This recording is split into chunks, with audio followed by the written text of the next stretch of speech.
네, 사랑합니다. 네, 만남받게 해서 반갑습니다. 잠깐 기도하시겠습니다. 자비와 은혜가 풍성하신 우리 아버지 하나님, 저희들 세상 죄악 가운데서 먼저 구원해 주시고 주님의 몸된 교회 안에서 형제자매들 서로 사랑하며 연합하며 또 주님께서 마지막 때 맡기신 영혼 구원의 사명 다할 수 있도록 항상 인도해 주시고 붙들어 주심을 진심으로 감사드립니다. 이번 저희들에게 귀한 생활 집회를 허락하시고 또 질질을 사모하는 주님의 자녀들 한자리에 모아주심을 참으로 감사드립니다. 이번 생활 집회를 통해서 우리 각 사람 자기 신앙을 돌아보고 또 힘을 얻고 남은 생에 또 당장 앞에 있을 학예 수양회를 준비하는 그런 귀한 마음으로 만들어 주시옵소서. 저희들 늘 주님 앞에 연약하고 부족합니다. 늘 주님께 공급을 받고 주님께 힘 입고 살아가기를 구하고 원합니다. 이번 집회 기간 내내 주님께서 함께 하시고 가르쳐 주시고 또 역사하셔서 증가하는 입술이나 듣는 각 사람 마음이나 온전히 주님 뜻 안에 붙잡힐 수 있도록 도와주시옵소서. 모든 일정, 모든 은혜 주님께 부탁드리면서 우리를 지악 가운데서 구원해 주신 우리 구주 예수 그리스도 이름으로 기도드렸습니다. 아멘. 성경 말씀 요한복음 14장을 보시겠습니다. 요한복음 14장 신약성경 172쪽 요한복음 14장 1절입니다. 1절 너희는 마음에 근심하지 말라.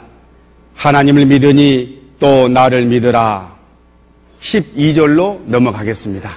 12절 내가 진실로 너희에게 이르노니 나를 믿는 자는 나의 하는 일을 저도 할 것이요 또한 이보다 큰 것도 하리니 이는 내가 아버지께로 감이니라. 너희가 내 이름으로 무엇을 구하든지 내가 시행하리니 이는 아버지로 하여금 아들을 인하여 영광을 얻으시게 하려 함이라. 내 이름으로 무엇이든지 내게 구하면 내가 시행하리라. 너희가 나를 사랑하면 나의 계명을 지키리라. 예. 평안하시죠?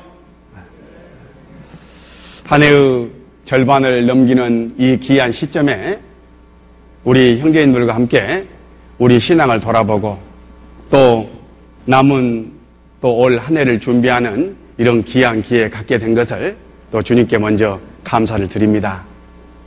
참으로 우리들 구원을 받고 주님을 섬격하고는 있지만 늘 주님 뜻대로 온전히 다 행하지 못하는 경우가 너무나 많습니다. 그때마다 지난 시간을 돌아보고 또 남은 시간을 예비하는 그런 기회를 갖는 것은 참으로 중요하다 이렇게 생각을 합니다. 이번 집회에 우리 서로 귀한 그런 은혜의 축복을 또 주님께 힘을 얻고 새롭게 그 마음이 창조되는 그런 귀한 시간이 됐으면 좋겠습니다. 우리는 살아가면서 늘 마음에 근심을 갖고 살아갑니다. 사망에 이르는 세상 근심이라기보다는 하나님의 뜻대로 하는 바로 그런 근심입니다. 어떻게 하면 주님 뜻대로 더 잘 살 수 있을까? 어떻게 하면 내가 주님 중심적인 그런 신앙으로 더 변해갈 수 있을까? 어떻게 하면 우리 교회가 구역이 더 전도를 많이 해서 전도 열매를 조롱조롱 맺히는 그런 신앙생활을 또 그런 희생을 그런 수고를 이뤄낼 수 있을까?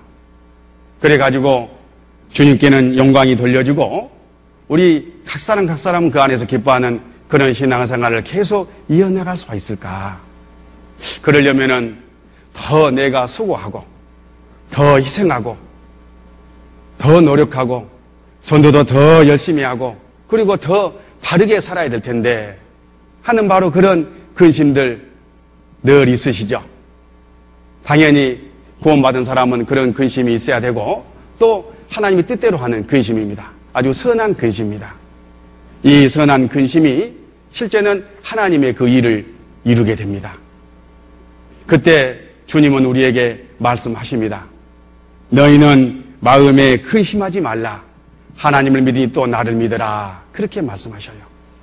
근심이 올라와서는 안 된다. 그런 뜻이 아니라 그런 근심이 올라올 때마다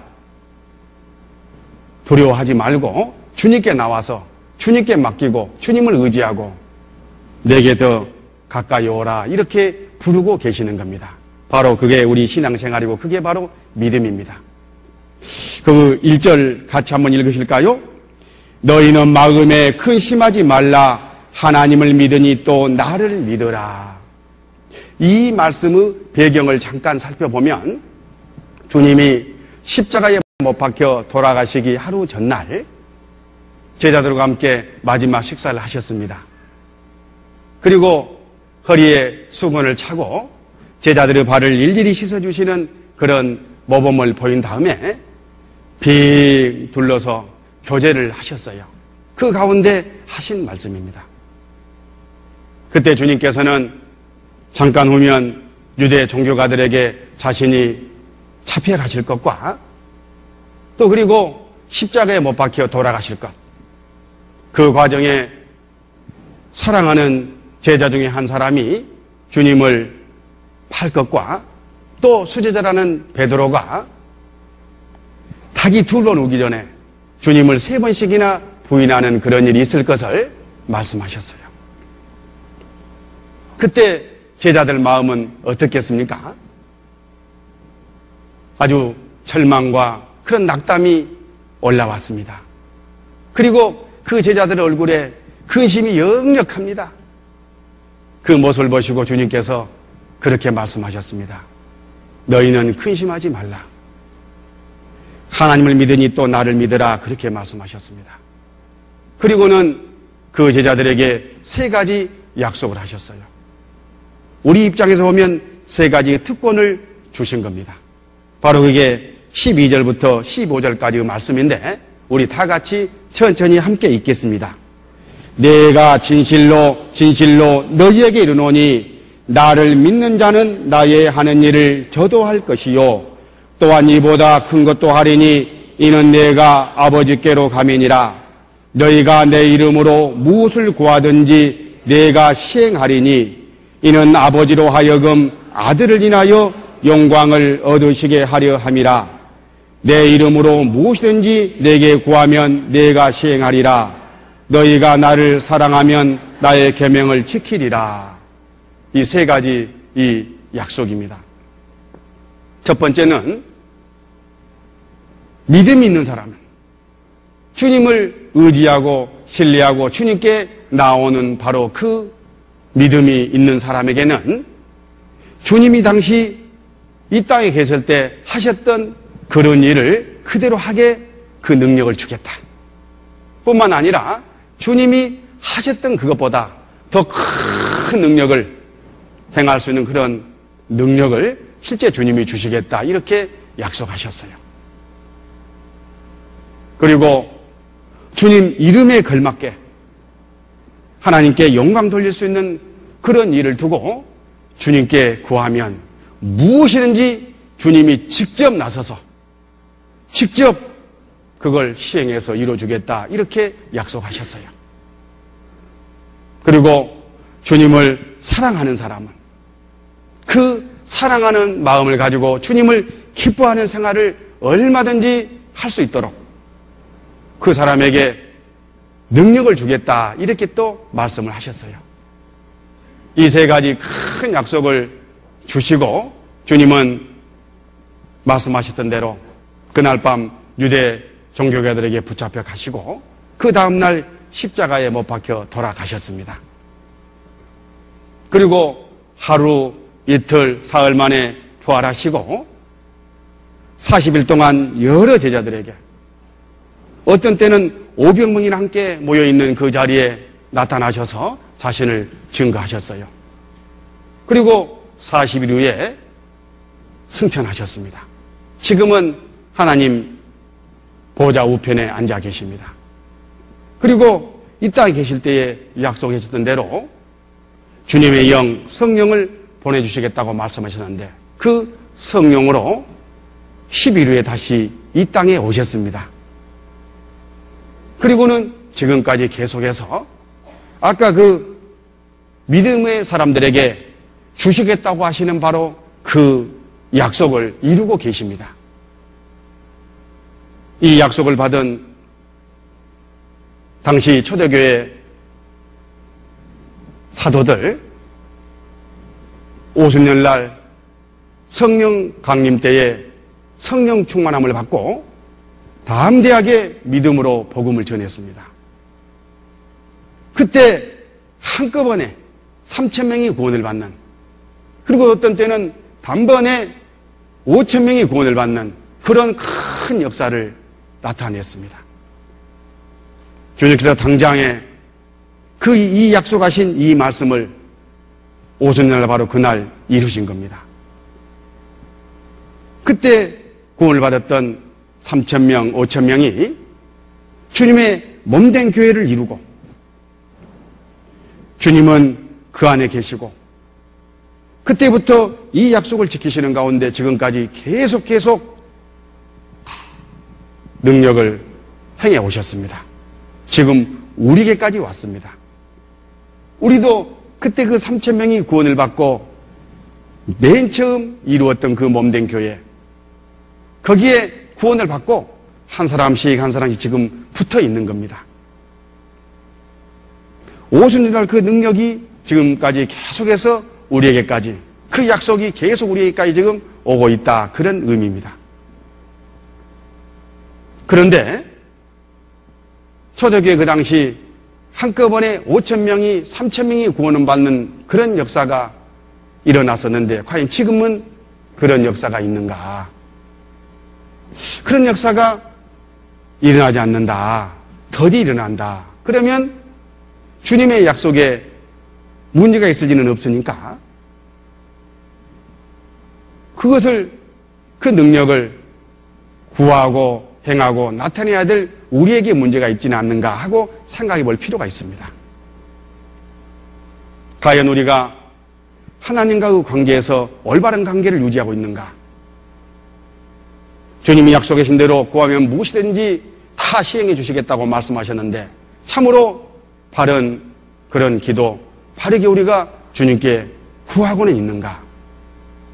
또 순종하면 주님께서 기쁨으로 받으시고 그 일을 이룰 수 있도록 능력을 주신다고 그랬는데 과연 온전한 주님께 드리는 순종을 우리가 하고 있는가 하는 문제들을 각자 돌아보는 것은 참으로 중요하다, 이렇게 생각을 합니다. 이번 생활 집회를 통해서 우리 각 사람 내 신앙을 한번 생각해 보고 참으로 더욱 주님께 가까이 나가는 그런 귀한 시간이 되셨으면 좋겠습니다.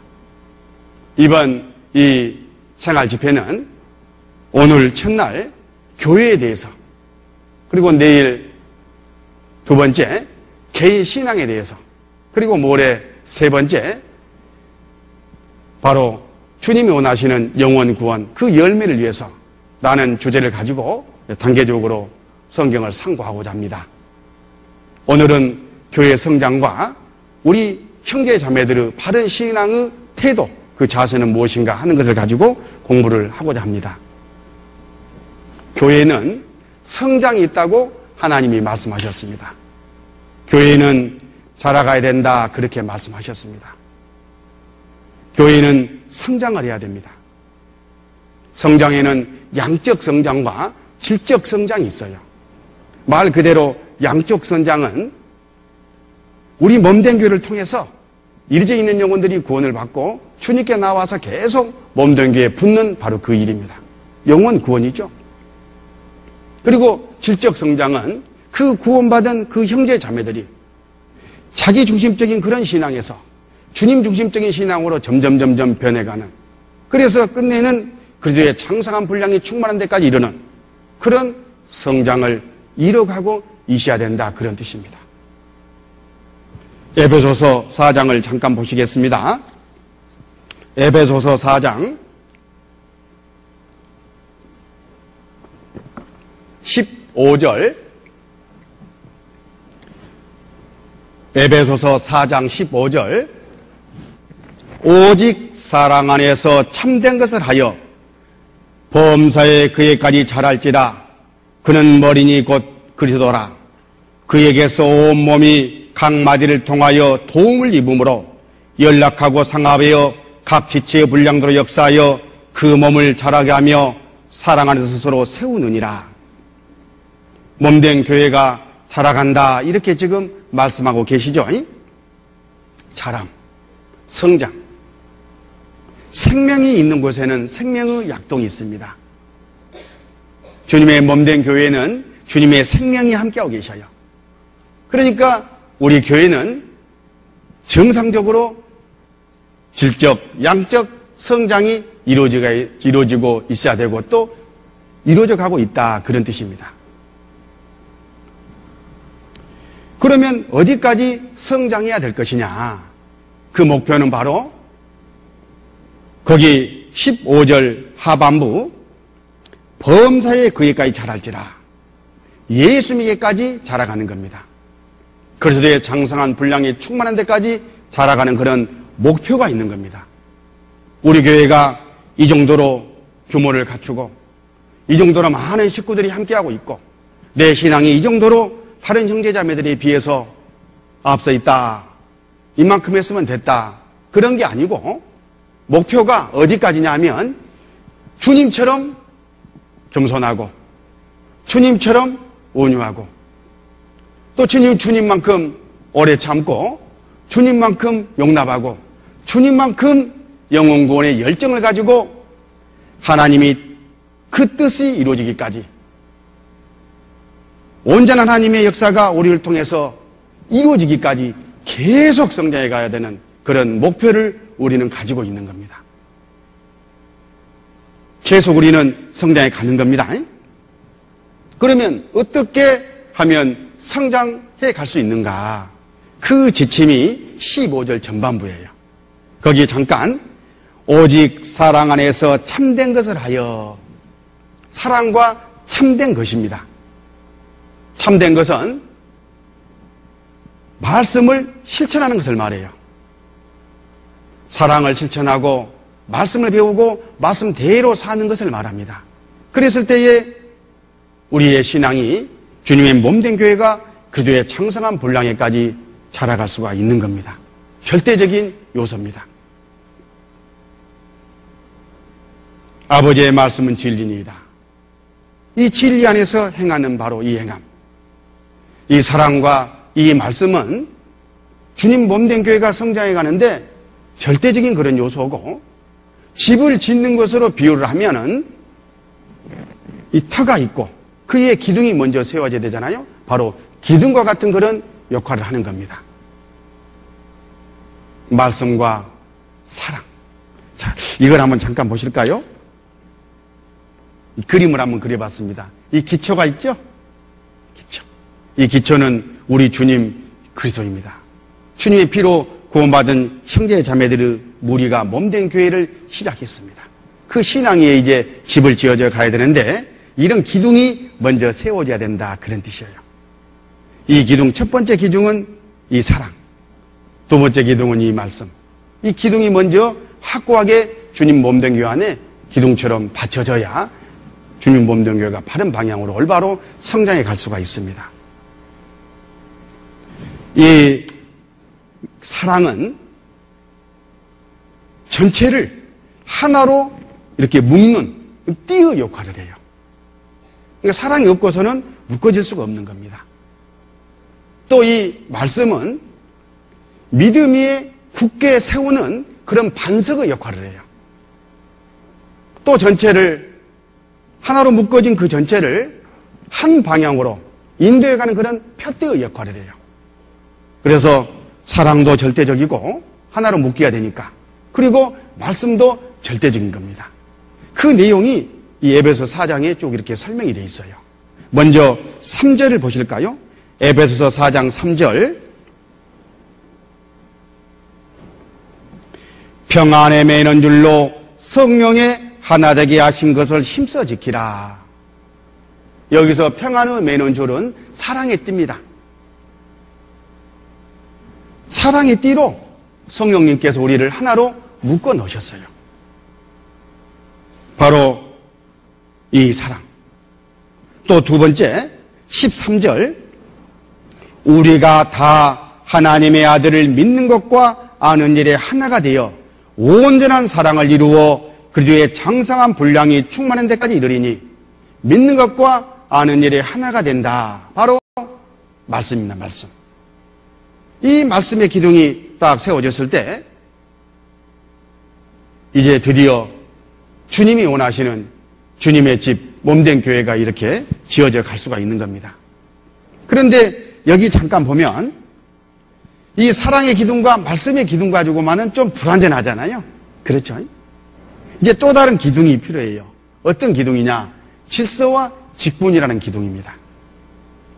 몸된 교회 안에 질서가 있고 그에 상응하는 이 직분이 주어지고 충성스럽게 드려졌을 때 이 주님의 몸된 교회가 더 굳게 세워져 가고 성장해 간다. 그런 의미입니다. 그 내용이 16절이에요. 16절. 16절 함께 읽으실까요?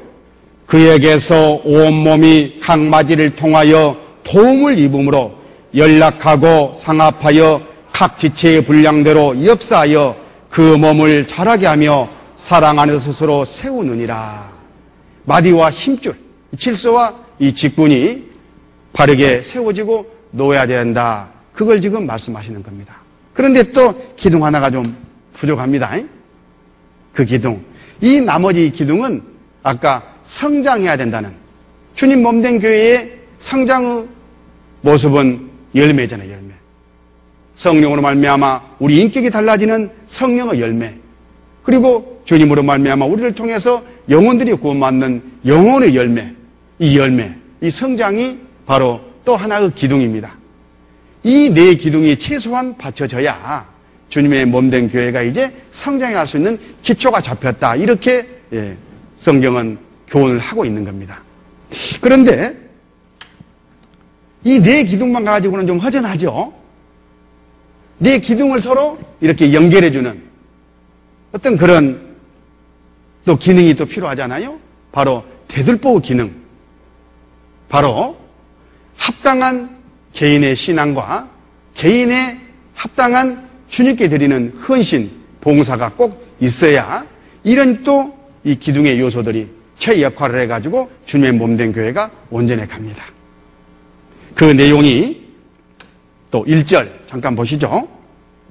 1절 그러므로 주 안에서 갇힌 내가 너희를 권하노니 너희가 부르심을 입은 부름에 합당하게 행하여 모든 겸손과 온유로 하고 오래 참음으로 사랑 가운데 서로 용납하고 부르신 부름에 합당하게 사는 개인 신앙이 만들어져야 이런 또 주님 몸된 교회 안에 필요로 하신 이런 기둥의 요소들이 제 기능을 해가지고 주님이 우리를 또 성장하게 이렇게 인도해 가십니다. 또 하나 12절 이는 성도를 온전하며 봉사일을 하게 하며 그리스도의 몸을 세우려 하심이라. 그리고 봉사입니다. 우리 몸을 주님께 온전히 드리는 헌신, 바로 그 봉사가 있어야 이 기둥들끼리 서로 이렇게 연결을 해가지고 그 개인의 신앙이 그렇게 합당하게 주님께 드려져가지고 주님의 몸된 교회가 드디어 완전해 간다. 그걸 지금 교훈하고 계십니다. 그런데 뭔가 완성된 그 집은 아니잖아요. 뭐가 있어야 되겠습니까? 이제 지붕이 있어요. 지붕. 이 지붕이 있어야 됩니다. 이 지붕이. 이 지붕은 바로 주님이십니다. 아무리 다른 요소가 다 갖춰 있다 하더라도 우리 주님께서 몸된 교회의 머리로서 그 역할을 하시지 아니하면 아무 소용이 없습니다. 우리 주님께서 우리를 지배하시고 다스리시는 그런 그 상태가 되었을 때에 드디어 이 교회는 온전해졌다. 이렇게 말할 수가 있습니다. 그런 집을 지어야 된다. 주님께서 그런 집을 우리를 통해서 몸된 교회를 통해서 지어가고 실제 계시는 거예요. 거기 2장 20절을 잠깐 보시겠습니다.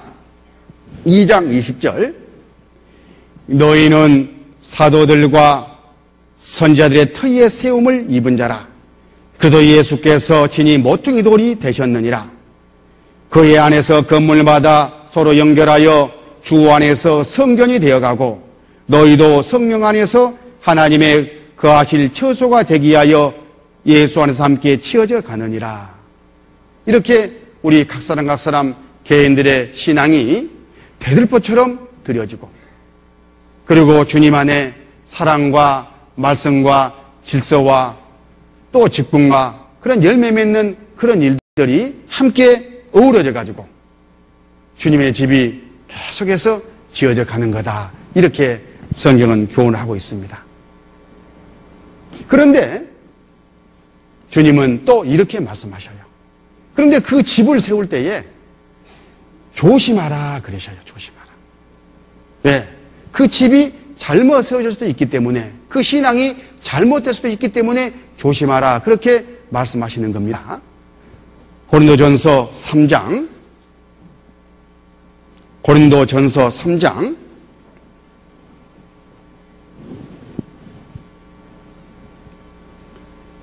10절, 내게 주신 하나님의 은혜를 따라 내가 지혜로운 건축자와 같이 터를 닦아두매 다른 이가 그 위에 세우나 그러나 각각 어떻게 그 위에 세우기를 조심할지니라. 이 닦아둔 것 외에 능히 다른 터를 닦아둘 자가 없으니 이 터는 곧 예수 그리스도라. 주님이라는 터가 닦아졌습니다. 구원을 받고 구원 받는 식구들은 무리가 형성이 됐어요. 그것으로 끝이 아니다, 그런 뜻인 거죠. 그 위에 집을 지어야 되는데, 잘 닦여진 터 위에 집을 지어야 되는데 그 집 짓는 데 있어서 조심할 일이 있다, 그 말이에요. 만약 잘못되면 주님의 몸된 교회가 본래 제 기능을 다하지 못하는 것은 말할 것도 없고, 다른 말로 표현하면 양적, 질적 성장이 잘 이루어지지 않거나 더디 이루어지는 경우가 있고, 또 우리 각 사람 나중에 주님 앞에 갔을 때 주님께 받을 상을 다 잃어버릴 수가 있다. 우리는 열심히 수고한다고 했는데 실제는 불에 다 타버리는 그런 공력일 수가 있기 때문에 참으로 주님의 재료, 주님의 동기가 아닌 것으로 집을 지으기 위해서는 안 된다. 그런 지금 권면을 하시는 겁니다. 거기 12절, 만일 누구든지 금이나 은이나 보석이나 나무나 풀이나 집으로 이 터 위에 세우면 각각 공력이 나타날 터인데 그 날이 공력을 밝히리니 이는 불로 나타내고 그 불이 각 사람의 공력이 어떠한 것을 시험할 것임이니라. 만일 누구든지 그 위에 세운 공력이 그대로 있으면 상을 받고 누구든지 공력이 불타면 해를 받으리니 그러나 자기는 구원을 얻되 불 가운데서 얻은 것 같으리라. 이런 일이 있을 수 있기 때문에 내가 수고한 그 결과가 다 불타버리고 실제는 주님 앞에 남지 않는 그런 허망장사가 될 수가 있기 때문에 집을 세우는 그 일을 조심하라. 그렇게 말씀하시는 겁니다. 우리는 집을 세우되 금이나 은이나 보석이라는 재료를 가지고 세워야 돼요. 집을 기껏 지었는데 집이나 나무나 풀이라는 그런 재료를 가지고 지어가지고 나중에 다 타버리면은 참 얼마나 허망하겠습니까? 바로 그래서 이 신앙생활을 대충 설렁설렁 자기 생각으로 해서는 안 되는 거다. 주님 몸된 교회가 성경 말씀에 기반해 주님의 목적으로, 주님의 방법으로 든든하게 세워져 가야 한다 하는 바로 당위성이 거기에 있는 겁니다. 자, 여기 잠깐 간단하게 좀 정리를 하면, 교회가 성장하려면 하나로 묶는 사랑이, 또 그리고 믿음에 세우는 말씀이, 주님께서 쓰시는 질서와 직분이 하나님께 영광이 되는 열매가 맺히는 바로 그런 요소를 꼭 갖고 있어야 된다. 기둥의 역할이라고 말씀드렸지 않습니까? 그리고 이 기둥이 서로 기능을 다할 수 있도록 부르심에 합당한 개인적인 신앙과 몸으로 각 사람이 드리는 봉사가 온전해져야 실제 그 대들보 역할이 온전해져 가지고 주님의 몸된 교회, 그 지붕이신 머리이신 주님이 우리를 지배하고 다스려가지고 온전한 집으로 만들어 가신다 하는 그런 교훈을 받습니다. 이런 사전 이 뼈대를 가지고 이제 구체적으로 한번 교제를 나눠보도록 하십시다. 먼저 사랑. 왜 사랑인가? 이 사랑만이 하나로 묶기 때문에 그렇습니다. 그래서 마귀의 공격으로부터 주님 몸된 교회를 보호해낼 수 있기 때문에 그러는 거예요. 아까 봤던 에베소서 4장 3절 말씀을 다시 한번 보시겠습니다. 에베소서 4장 3절 신약성경 313쪽 에베소 4장 3절 함께 읽겠습니다. 평안에 매는 줄로 성령의 하나 되게 하신 것을 힘써 지키라. 사랑의 띠로 주님이 이미 하나로 만들어 놓은 이 몸된 교회를 지키라 그랬어요. 자, 주님은 너희가 하나 되라 그렇게 말하지 않았어요. 이미 하나로 만들어 놨습니다. 만약 우리가 각 사람이 서로 노력해가지고 몸된 교회를 하나로 만든다고 해봅시다. 만들어라 그렇게 말씀하셨으면은 만드는 방법을 교제하다가 날을 셀 거예요. 배가 어디까지? 백두산까지 올라가 버릴 거예요. 왜? 사공이 너무 많으니까. 그걸 아시는 주님께서 이미 하나로 만들어 놨어요. 우리는 하나로 사랑의 띠로 만들어진 그 몸된 교회 안에 구원을 받고 참여한 거예요. 들어가 있는 거예요. 우리는 하나입니다. 한 하나님, 한 주님, 한 성령 안에서 한 피 받은 한 말씀에 살아가는 한 무리들입니다. 그런데 그걸 깨는 세력이 있어요. 마귀가 그것을 깨요. 자꾸 깨요. 그것을 막아라, 지켜라, 방어하라 그러는 거예요. 방어 책임은, 막을 책임은 우리에게 있는 겁니다. 그 막는 그 길이 이미 성령님께서 하나로 만들어 놓은 이 사랑의 벽을 허무는 이 마귀를 이겨내는 거예요. 이 사랑을 지켜내는 거예요. 몸된 교회 안에 하나로 된 이 사랑을 서로 실천하는 가운데 이 띠를 지켜내는 겁니다. 마귀 공격을 지켜내는 겁니다. 마귀는 세상적인 기준, 육신적인 목적, 마귀적인 방법을 가지고 계속 끊임없이 몸된 교회를 공격해요. 그래가지고 어떻게든지 두들겨 부수고 깨가지고 나뉘게 만들어요. 짝짝 서로 갈라지게 하는 일을 계속 마귀는 하는 겁니다. 우리는 그 마귀의 공격을 지켜내야 될 그런 의무를, 책임을 갖고 있는 겁니다. 야고보서 1장, 야고보서 3장 13절, 야고보서 3장 13절, 너희 중에 지혜와 총명이 있는 자가 누구뇨? 그는 선행으로 말미암아 지혜의 온유함으로 그 행함을 보일지니라. 그러나 너희 마음속에 톡한 시기와 다툼이 있으면 자랑하지 말라. 진리를 거스려 거짓하지 말라. 이러한 지혜는 이로부터 내려온 것이 아니요 세상적이요 정욕적이요 마귀적이니 시기와 다툼이 있는 곳에는 요란과 모든 악한 일이 있음이니라. 혹 우리 안에 시기와 다툼이 있습니까? 그러면 마귀의 공격을 받고 있구나. 이렇게 교훈받으면 틀림이 없습니다. 이 마귀는 꼭 세 가지 것으로 공격을 해요. 세상적이요, 세상적인 논리나 기준. 그걸 몸된 교회에 적당히 섞어 넣습니다. 그래서 이 몸된 교회 일이 이루어질 때에 그런 세상적인 논리나 기준이 하나님 말씀과 함께 섞여져 가지고 혼합돼 가지고 이루어지도록 그런 수를 마귀는 써요. 그걸 잘 분별해 가지고 이 세상적인 이 기준이나 세상적인 논리는 자꾸 이렇게 제거해, 그 찌기를 제거해 내는 것이 바로 평안의 매너들로 성령이 하나 되게 하신 이 몸된 교회를 지켜내는 첫 번째 요령입니다. 두 번째, 정욕적이요 하는 것은 목적이에요. 목적. 사람마다 육신이 있고 내 육신이 편하고 내 육신이 잘 되고 내 육신대로 하고 싶은 그런 마음들이 있어요. 그 육신의 목적이 몸된 교회 일에 스며들 수 있다 그 말이에요. 혹 어떤 교회 일을 상의하고 교회 일을 의논하는데 내가 그런 나와 관련된 어떤 그런 형편이라든가 처지라든가 그런 목적을 은근히 두고 안건을 내고 의논을 하고 그래서 몸된 교회 일이 결정되는 그런 일을 하고는 있지 않는가 하는 것도 아주 우리가 돌아봐야 될 사항입니다. 또 마귀적이요 하는 것은 방법입니다. 방법. 하나님의 선한 방법이 아닌 아주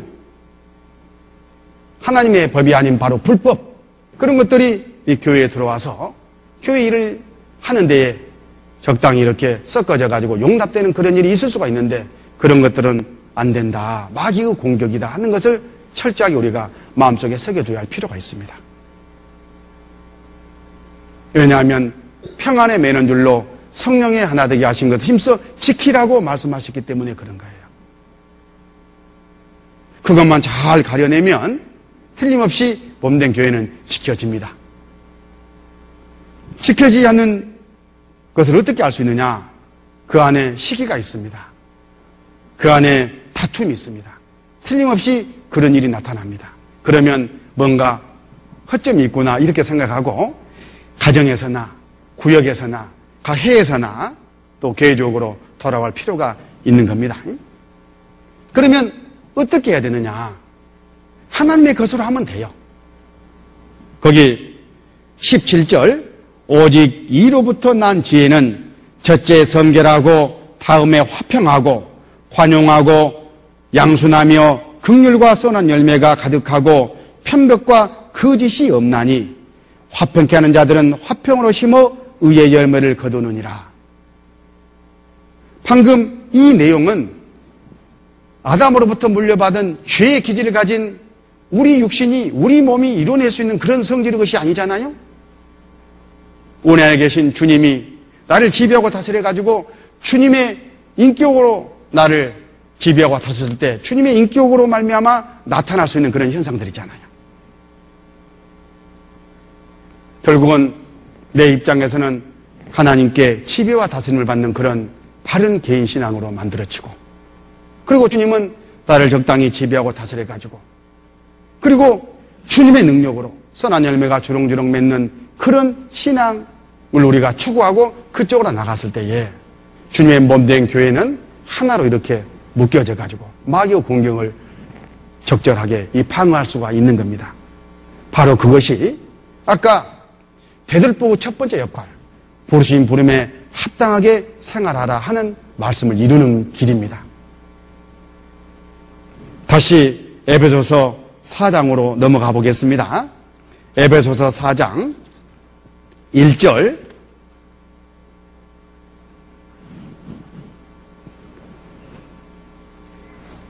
함께 읽으실까요? 그러므로 주 안에서 갇힌 내가 너희를 권하노니 너희가 부르심을 입은 부르게 합당하게 행하여 그랬죠.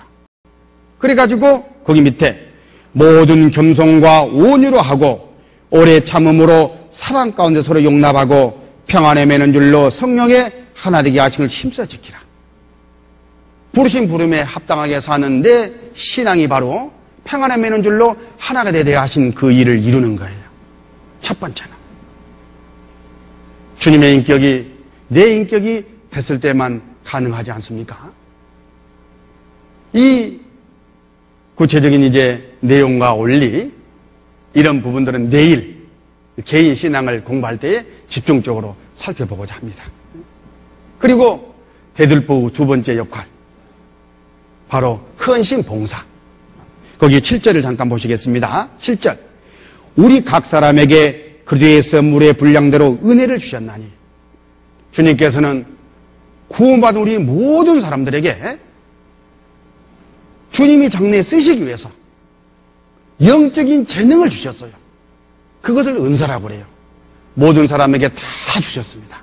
각각 필요한 대로 은사를, 영적 재능을 다 주셨어요. 그러고는 거기에 합당한 직분을 맡기시고 그 은사를 쓰셔요. 그래서 몸된 교회는 구원받은 형제자매들 그 영적 재능대로 잘 훈련을 시키고 잘 가르치고 그래가지고 봉사 일을 맡기는 겁니다. 그리고 식구들은 충성되게 순종하고 봉사 일을 이루었을 때에 주님의 몸된 교회가 성장해 가는 거예요. 12절 이는 성도를 온전케 하며 봉사 일을 하게 하며 그들의 몸을 세우려 하심이라. 그래서 교회에서는 계속해서 이 가르치는 일이 있잖아요. 계속해서 훈련시키고 경건의 연습 안에 두고 계속해서 다스리고 만들어가는 그런 과정이 있는 겁니다. 그리고는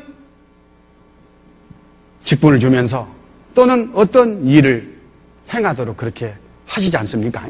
지극히 정상적인 교회 일입니다. 그랬을 때에 주님의 몸이, 그리스도의 몸이 창성한 분량에 충만한 데까지 쭉 이렇게 성장해 갑니다. 그런데 이 봉사, 자기를 드리는 이 봉사는 어떻게 하는 거냐? 몸으로 하는 거다. 몸으로. 주님이 봉사에 쓰시는 도구는 다름 아닌 몸입니다. 몸. 우리의 손과 발입니다. 고린도전서 6장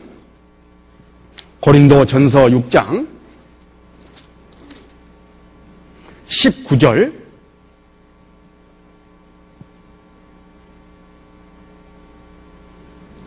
너희 몸은 너희가 하나님께로부터 받은 바 너희 가운데 계신 성령의 전인 줄을 알지 못하느냐. 너희는 너희 것이 아니라 값으로 산 것이 되었으니 그런즉 너희 몸으로 하나님께 영광을 돌리라. 우리 몸은 주님이 십자가에 못 박혀 돌아가실 때에 그 흘리신 피로 말미암아 우리 영혼뿐만 아니라 이 몸도 다 사셨어요. 주님 것입니다. 그 증거로, 그 보증으로, 그리고 자기 피로 사신 이 각 사람 각 사람 내 몸을 지배하고 다스리시기 위해서 우리 안에 와 계십니다. 성령이십니다. 그래서 우리 몸은 성령의 전이다, 성령의 집이다, 이렇게 말하는 겁니다. 이제 이 몸은 주님의 영광을 위해서 살아야 될 그런 주님이 쓰시는 도구예요, 도구. 이 봉사는 몸으로 하는 겁니다, 몸으로. 그런데 어떤 분들, 이런 분들 계시죠? 마음은 간절한데, 마음으로는 내가 이렇지 않은데, 마음은 안 그런데, 이 몸이 온수야. 이런 분들 계시죠? 주님, 내가 교제를 얼마나 사모하고 사랑하는지, 형제자매들을 얼마나 그리워하는지 주님 잘 아시죠? 오늘 제가 교제 빠지지만 내 마음은 잘 아시죠? 주님, 내 형편 너무나 잘 아시죠? 이 어려운 형편 주님 잘 아시죠? 그러나 나는 주님을 얼마나 사랑하는지 주님 잘 아시죠? 형편은 주님이 잘 아셔요. 우리 마음도 잘 아셔요. 주님께서 그렇게 말씀하십니다. 그래, 네 마음 잘 알고 말고 네 마음 내가 다 받았다. 어찌 그리 기특하고 고마우냐. 감사하다. 그러나 한마디 더 붙이셔요. 그런데 그날 국물은 없다 그러셔요. 우리에게 주실 것은 없다 그 말이에요. 받을 상은 없어요. 마음이 그렇게 간절한데 왜 그러느냐. 주님께서 주님이 주시는 상은, 주님이 주시는 영육간의 축복은 마음이 아니라 몸으로 행한 것을 따라서 주시겠다고 그 방법을 이미 미리 정해 놔버리셨기 때문에 그래요. 그럴 줄 알았으면 마음에도 좀 상을 주기로 할 걸. 이는 우리가 다 반드시 그리스도의 심판대 앞에 드러나 각각 선악간에 그 몸으로 행한 것을 따라 받으려 함이라. 몸으로 행한 것을 따라서 주님은 주셔요. 요한계시록 22장 12절에도 내가 속히 오리니 내가 줄 상이 내게 있어 각 사람에게 그의 일한 대로 갚아주리라. 몸으로 실제 행한 대로 주신다고 하나님은 정해놓으셨고 실제 그렇게만 주셔요. 주님께 칭찬받고 싶으시죠?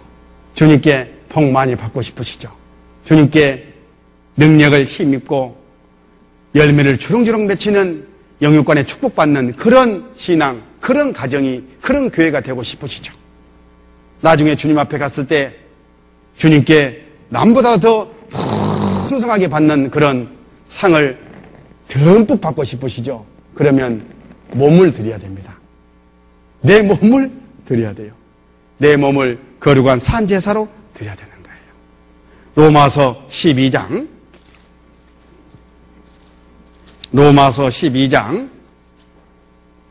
1절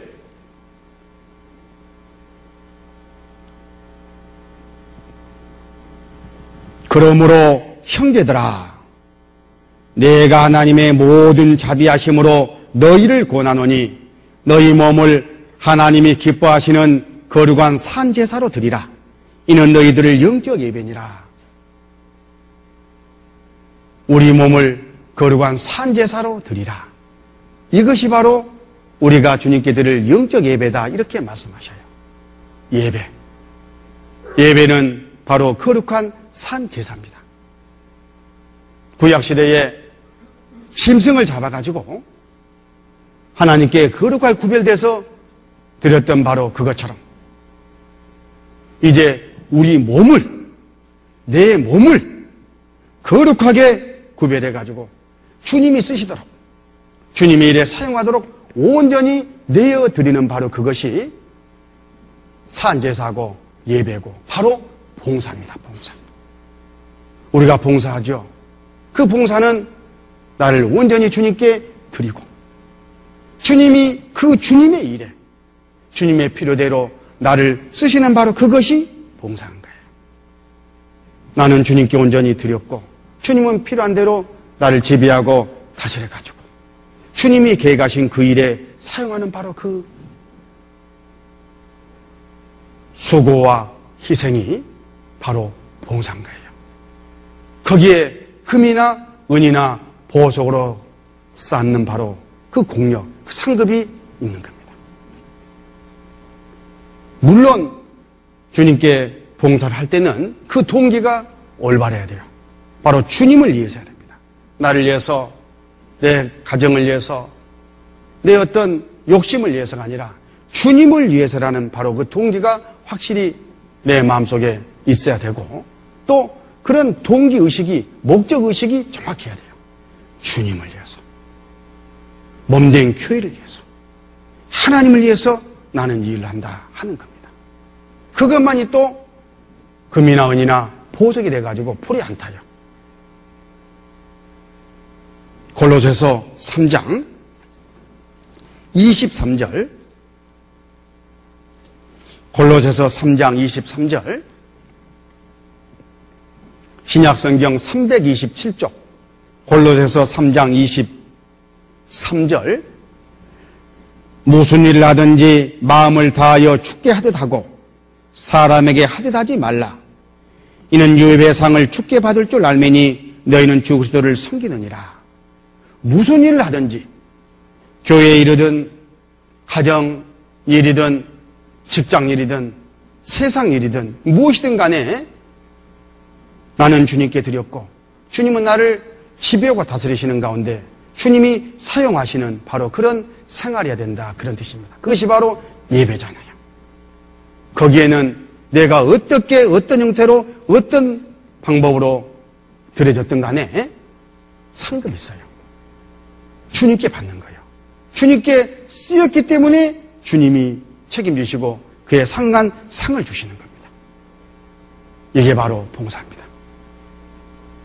언젠가 어느 형제님 집에 신방을 했는데요. 그 액자에 이런 구절이 있어요. 참 마음에 그때 새겨졌습니다. 누가라도 할 일이면 내가 하자. 언제라도 할 일이면 지금 하자. 이왕에 할 일이면 즐거운 마음으로 하자. 이야, 마음에 새기셨어요? 누가라도 할 일이면 다른 사람에게 떠넘기지 말고 내가 하자. 왜? 거기에 상이 있기 때문에 그래요. 상이 있기 때문에. 서로 욕심내야 됩니다. 상은 욕심내야 되잖아요. 언제라도 할 일이면 미루지 말고 지금 하자. 왜? 내일 또 상 받고 그 상을 챙겨야 될 또 다른 일이 기다리고 있기 때문에 그러는 거예요.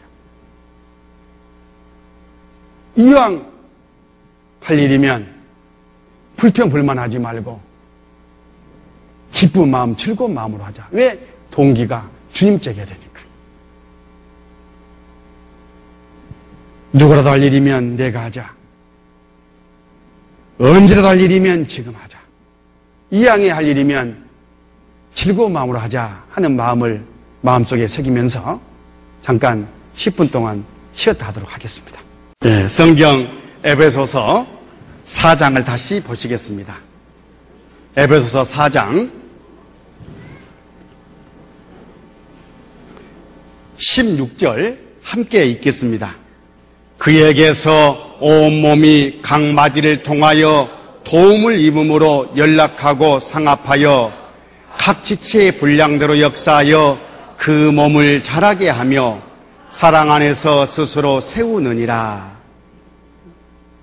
자, 이번에는 주님 몸된 교회 안에 이 질서 그리고 그에 상응한 이 직분에 대해서 이제 한번 생각해 보고자 합니다. 중요한 네 기둥 중에 한 기둥이었습니다. 우리 사람이 몸이 있고 몸 안에 뼈대가 있고 신경도 있잖아요. 그런데 이 마디를 통해서 이 움직입니다. 마디가 없으면 안 되죠. 이 몸에 신경과 뼈대라는 이 질서가 위치마다 있는 것처럼 주님 몸된 교회 안에도 질서가 있어요. 질서가. 어떤 일들이 제자리에서 그대로 이루어져야 된다 그런 뜻입니다. 또 그리고 그에 상응한 각 개인들이 감당해야 될 그런 마디의 역할, 직분이 있어요. 그랬을 때에 이 마디를 통해서 온몸이 각자 위치에서 죄의 역할을 해가지고 주님의 일이 이루어지는 겁니다. 계속 주님의 몸된 이 성장이 있는 거다. 그렇게 말씀하셔요. 베드로 전서 4장을 잠깐 보겠습니다. 베드로 전서 4장 10절 각각 은사를 받은 대로 하나님의 각양 은혜를 맡은 선한 청지같이 서로 봉사하라. 만일 누가 말하려면 하나님의 말씀을 하는 것 같이 하고 누가 봉사하려면 하나님의 공급하시는 힘으로 하는 것 같이 하라. 이는 범사에 예수로 말미암아 하나님이 영광을 받으시게 하려 함이니 그에게 영광과 권능이 세세 뭉토록 있느니라. 아멘. 우리가 전 시간에 봉사를 배웠습니다. 우리 몸은 주님께서 사셨고 우리는 주님께 드렸습니다. 그러면 주님은 우리 각 사람에게 주님의 일을 맡겨주셔요. 우리는 그 맡은 일을 선한 청지기로서 잘 감당해야 됩니다. 그 일을 행하는 데 있어서 주님의 일을 우리가 서로 감당해 가는 데 있어서 중요한 또 요소가 있다. 그런 말씀이셔요. 누가 말하려면 하나님이 말씀하신 것 같이 하고 누가 봉사하려면 하나님이 공급하시는 그런 힘으로 하라.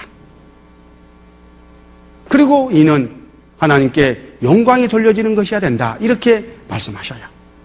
이걸 좀 표로 이해를 돕기 위해서 한번 정리를 해보겠습니다. 주님께서는 하나님의 말씀으로 자기 자신의 뜻을 나타내셔요. 그리고 이 일을 잘 감당할 수 있도록 힘을 공급해 주십니다. 그래서 하나님께 영광이 돌려지는 그런 일이 우리를 통해서 나타나도록 그렇게 하셔요. 물론 이 일은 다 주님이 지배하고 다스리시는 가운데 주님 안에서 이루어지는 거예요. 뜻도 주님이 나타내시고 힘도 주님이 공급하시는 거예요. 내 것이 아니죠. 내 뜻도 아니고 또 영광도 내가 아니라 하나님께 돌려줘야 되는 거예요. 이 주님이 하십니다. 그래서 몸된 교회 안에는 항상 하나님의 뜻을 받드는 그런 의논이 있는 거예요. 그리고 이게 주님의 뜻이다 이렇게 드러났으면 이제 그 일을 우리가 이루어야 되잖아요. 주님이 우리를 써서 그 일을 이루시잖아요. 그래서 봉사는 필수적으로 꼭 있는 거예요. 봉사의 위치인 겁니다. 그 목적은 하나님께 영광이 돌려지는 그런 목적인데 하나님께 가장 크게 영광 돌려지는 일 중에 가장 중요한 게 뭐예요? 영혼이 구원을 받고 하나님께 돌아가는 그 일이잖아요. 우리 주님이 이 영혼을 구원하시러 오셨잖아요. 전도하러 오셨잖아요. 모레 자세하게 공부하도록 하겠습니다. 누가 말하려면 하나님이 말씀하신 같이 하고, 그러니까 우리가 교회 일을 두고 의논할 때에, 구역 일을 두고 의논할 때에, 부서마다 뭔가 봉사를 두고 의논할 때에 이게 참으로 주님의 뜻이냐 아니냐, 주님께서 정말 허락하신 거냐 아니냐, 이걸 서로 의논해가지고 교제해가지고 잘 분별해내야 돼요. 그때에 회의에 같이 참여한 식구들은 자기 생각을 말하면 안 되겠죠. 내 생각에는 이렇다 이렇게 한 게 아니라 주님이시라면은, 이 자리에 지금 주님이 계셔서 이 일을 하신다면은 어떻게 하실까? 이렇게 하시겠구나. 그것을 말하는 거예요. 서로 그렇게 말하다 보면 한 주님이 한 소원을 두고 행하게 하시기 때문에 생각들이 일치가 되고 뜻이 모아져요. 하나가 되는 겁니다. 그리고 그렇게 해서 주님의 뜻이 받들어지면 봉사를 해야 되는데, 이 봉사도 자기 힘으로 하는 게 아니라 하나님이 공급하시는 힘으로 하는 거예요. 내 신앙이 하나님께 드려지고 하나님께로부터 공급받을 수 있는 그런 정상적인 신앙의 상태여야 되겠죠. 그리고 그 결과는 물론 이 전도라는 것으로 모든 것이 기결돼야 돼요. 많이 의논하고 많이 수고하고 많이 노력했는데 전도와는 상관이 없다. 구원받는 것과는 상관이 없다. 그러면 그건 뭔가 방향이 잘못됐어요. 모든 교제와 모든 봉사와 모든 일의 최종적인 목적은 전도와 연결돼야 전도로. 항상 전도로 연결돼야 돼요. 우리가 지금 하고 있는 이 봉사가, 하고 있는 이 교제가, 하고 있는 이 일이 우리 교회 구역 전도 연례와 어떤 연관이 있는가를 늘 생각하면서 그쪽으로 모아가는 거예요. 거기에 하나님의 올바른 뜻이 있습니다. 그래서 우리는 몸된 교회 안에 봉사위원회를 두고 교회의 일을 의논하는 겁니다. 그리고 구역에서도 임원들이 있고 그 임원들이 늘 만나가지고 구역 일을 의논하는 거예요. 주님이라면은 어떻게 하실까? 주님이라면은 이 일을 어떻게 처리하실까? 주님이라면은 구역을 어떻게 돌보실까? 하는 것을 놓고 의논하는 거예요. 궁극적인 목적은 뭐라고요? 열매, 영혼 구원. 그리고 교회학교에서는 또 교회학교대로 교육연구 모임이라는 이런 어떤 교제를 통해서 하나님의 뜻을 먼저 받드는 거예요. 그래서 하나님의 뜻이 받들어지고 나면 이제 봉사를 하는데, 그래서 각 교회 안에 봉사부서가 있잖아요. 봉사부서. 봉사의, 어머니의, 청년의, 은빛장년의 기타 여러 봉사부서들이 있습니다. 봉사부서 안에서도요, 또 세부적으로 보면 나눠져요. 어떤 파트는 교제를 주관하고, 어떤 파트는 실제 몸으로 봉사하는 그 일을 하고, 어떤 파트는 지원을 하는 부서이고, 그런 것들을 잘 이렇게 감당하는 가운데, 또 봉사하면서도 순간순간 적은 일이나 이게 주님이 행하시는 것이냐, 주님의 능력으로 하시는 것이냐, 주님의 뜻이냐를 자꾸 또 분별해 가면서 주님 쪽으로 교회 일을 해 나가는 거예요. 우리 실제 우리 식구들 다 그렇게 하고 계시잖아요. 그래서 자긍심을 좀 갖자 해서 이걸 초보적인 것이지만 말씀을 드리는 겁니다. 그리고 우리가 갖는 이 전체 임원 모임도 바로 그 봉사가 어떻게 되는 것인지, 주님의 뜻이 어떻게 실제 이루어졌는지, 또 이 분장도 하고 평가도 받는 그런 차원에서 임원 모임이 한 달에 한 번씩 또는 정기적으로 열리고 있지 않습니까? 또 부서마다 또 평가하는 그런 과정이 있지 않습니까? 그리고 또 이 전도를 위해서 이 구역이 존재합니다. 전도는 영혼이 있는 바로 그 현장에서 이루어져야 되는데 바로 구역입니다. 구역.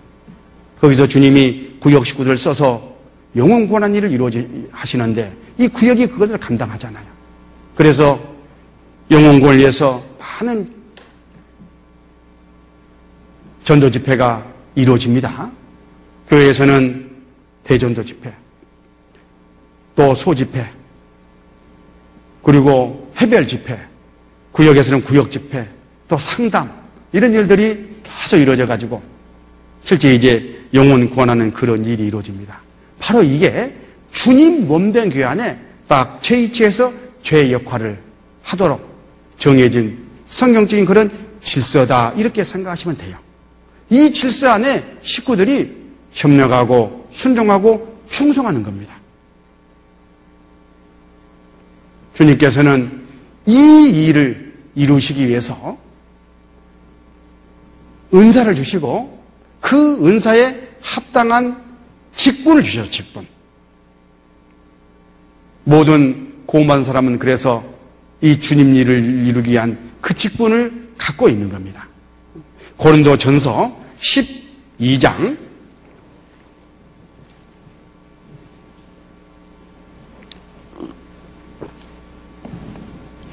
고린도전서 12장 4절 은사는 여러 가지나 성령은 같고 직임은 여러 가지나 주는 같으며 또 역사는 여러 가지나 모든 것을 모든 사람 가운데 역사하시는 하나님은 같으니 각 사람에게 성령의 나타남을 주심은 유익하게 하려 하심이라. 이 직임, 이 직분을 지금 말씀하시는데요. 이 직분은 주님께서 쓰시기 위해서 주시는 거예요. 주님께서 주님 일을 하시는데 쓰시는 도구가 직분입니다. 직분. 그런데 이 직분이 어떻게 주어지느냐? 4절 은사가 먼저 주어져요. 성령으로 말미암아 각 사람에게 영적 재능이 주어집니다. 그리고 그 영적 재능에 걸맞게 주님으로부터 직임이 부여돼요. 직분이 부여되는 거예요. 할 일이 부여되는 거예요. 그랬을 때에 6절 하나님께서 역사하셔요. 쓰신다, 그런 뜻입니다. 역사, 일을 하신다, 그런 뜻이죠. 4절에 은사를 받고 5절에서 직임을 받고 6절에서 하나님께 쓰임을 받는 겁니다. 그런데 이 은사는 성령의 능력으로 말미암아, 직임은 우리 주님께서 쓰시겠다고 맡기시는 그런 일로 말미암아, 또 일은 하나님이 공급하시는 능력으로 이루어지는 거예요. 여기 보면 성령님과 우리 주님과 하나님, 삼일체 하나님이 다 등장하시잖아요.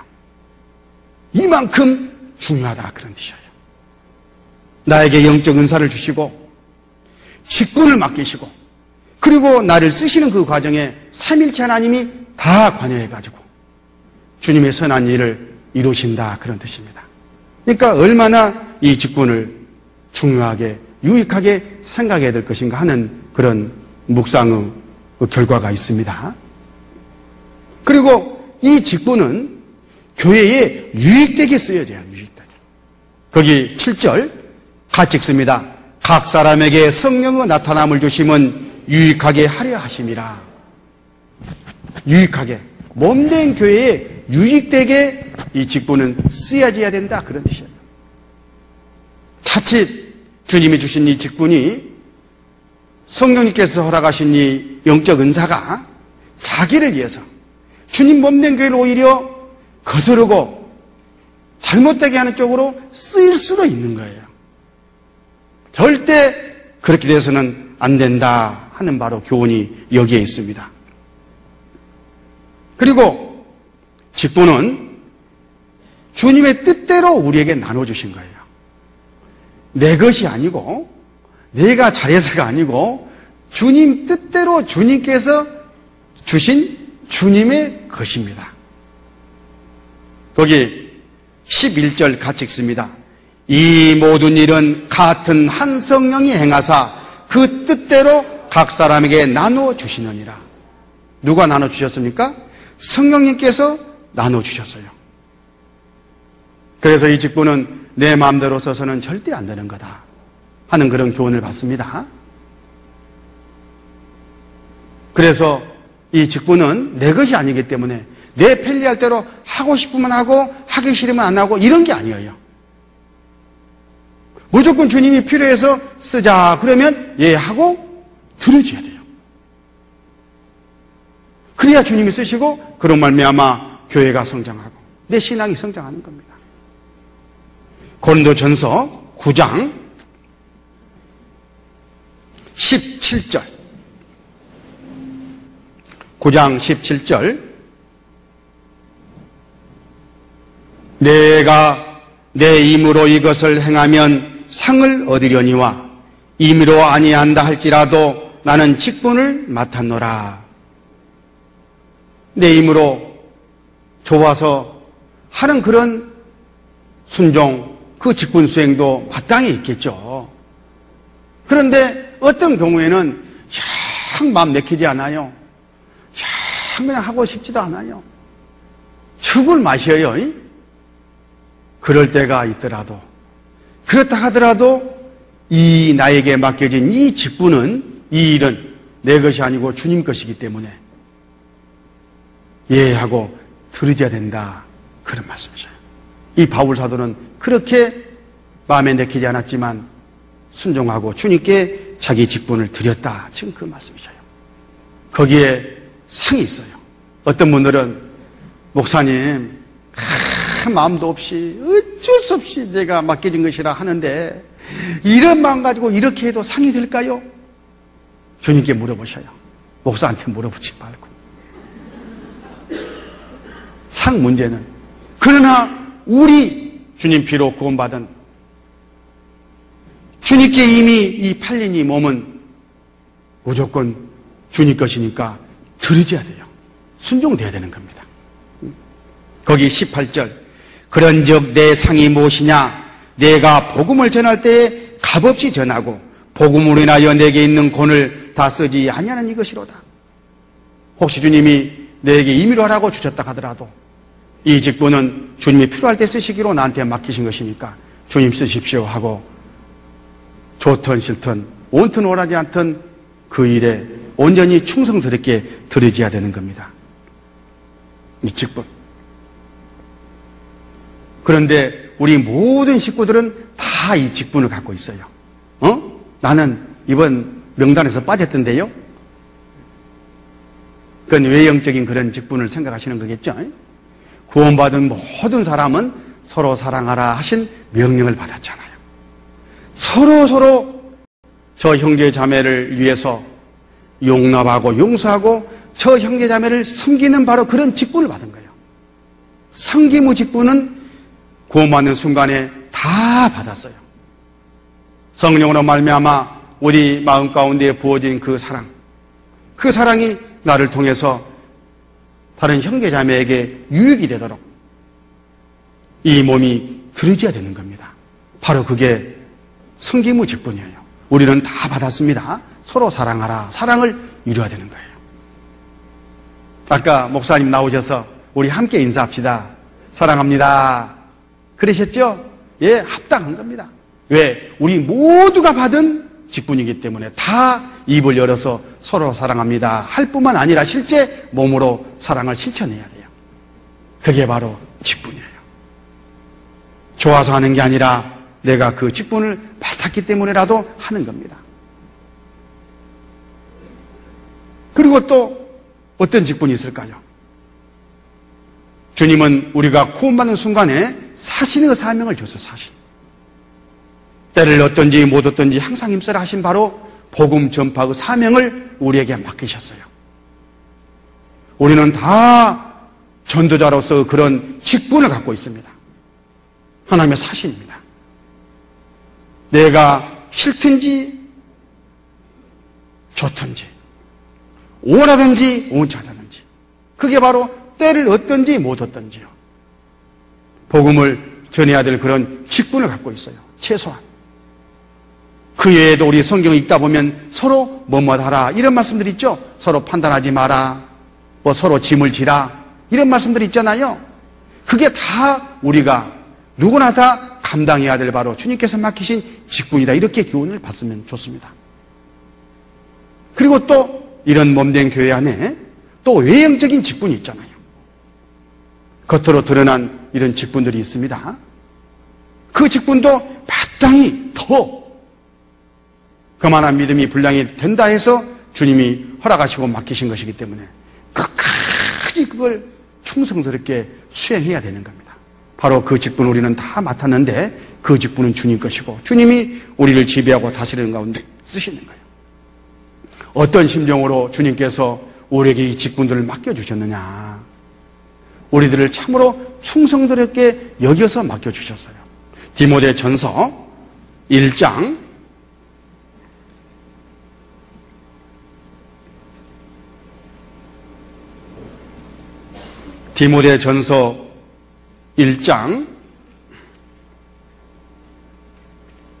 12절 나를 능하게 하신 그리스도 예수 우리 주께 내가 감사함은 나를 충성되게 여겨 내게 직분을 맡기심이니. 각사랑 각사람 나에게 직분을 맡겨주셨죠. 어떤 마음으로 맡겨주셨느냐. 나를 충성되게 여겨서 맡겨주셨다 그 말이에요. 나의 충성을 보고 직분을 주신 것이 아니라 주님 입장에서 내가 너에게 이 직분을 맡기면 너는 아마 나에게 충성을 다해서 이 직분을 수행해 줄 거다. 그렇게 믿고 맡겨주셨다 그런 뜻이에요. 아무것도 아닌 나 같은 것, 구덩이만도 못한 하나님의 원수였던 마귀의 권세 아래서 마귀를 섬기고 있던 나를 그 십자가에서 흘리신 그 보혈의 피 고통으로 말미암아 대속해 주시고 구원해 주신 것만도 너무나 감사한데, 그리고 구원받고도 늘 넘어지고 육신을 따라 살고 하나님께 근심시켜드리는 그런 너무나 부족하고 연약하고 무익한 사람인데, 그런 나에게 주님께서 주님의 일 맡겨주시면서 나와 함께 하자고 주님께서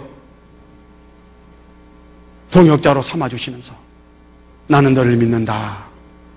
너는 충분히 나를 위해서 충성을 다해줄 것도 난 믿는다 하고 믿어주신다니까요. 믿어주셔요, 나를. 나 같은 것이 아무것도 아닌데. 그런데 믿어주시는 그 주님의 마음을 아프게 해드릴 수 있겠습니까? 그 주님의 그 믿음을 어떻게 배반하고 배신할 수가 있겠어요? 바로 그것이 직분이에요. 우리가 구원받으심 받고 주님을 사랑하는 마음이 있으면 이 직분은 어떤 일에서도 최선을 다해서 주님 앞에 주님의 능력으로 하나님께 영광 돌리는 방향으로 수행돼야 되는 거예요. 그게 바로 직분이고 직분의 중요성이 거기에 있는 겁니다. 하나님은 나를 그렇게 신뢰해 주셔요. 진젠돌프 백작 있잖아요. 처음에는 구원을 받고 자기 중심적으로 살았어요. 그러다가 어느 날 화랑에서 피를 질질 흘리고 돌아가시는 그 예수님의 그 그림을 보고 그 밑에 넌 날 위해 뭘 하느냐 하신 그 말씀에 꽂혀가지고 거기서 무너졌다잖아요. 그 순간 정말 나를 위해서 희생하신 주님을 위해서 내가 살아야 되겠다 이렇게 마음을 정하고 진젠돌 백작은 그 많은 재산을 헐고 그 직위를 이용해가지고 복음 전하는데 평생을 바쳤다고 합니다. 그가 지원한 모라비안들이 얼마나 많은 핍박 가운데에서 복음을 전했습니까? 그 결과 우리에게까지 이렇게 복음이 역사되고 우리가 구원도 받을 수가 있었습니다. 그 주님이 우리에게도 똑같이 말씀하십니다. 넌 날 위해 무엇을 하느냐?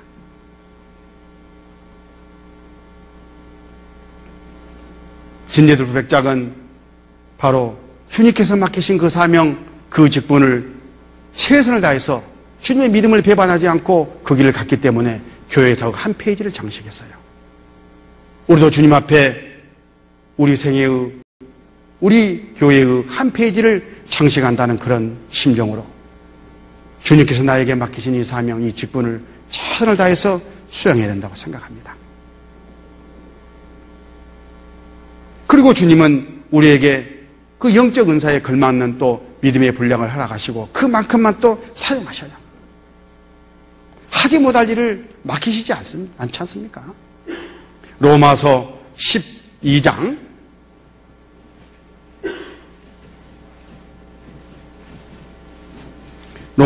12장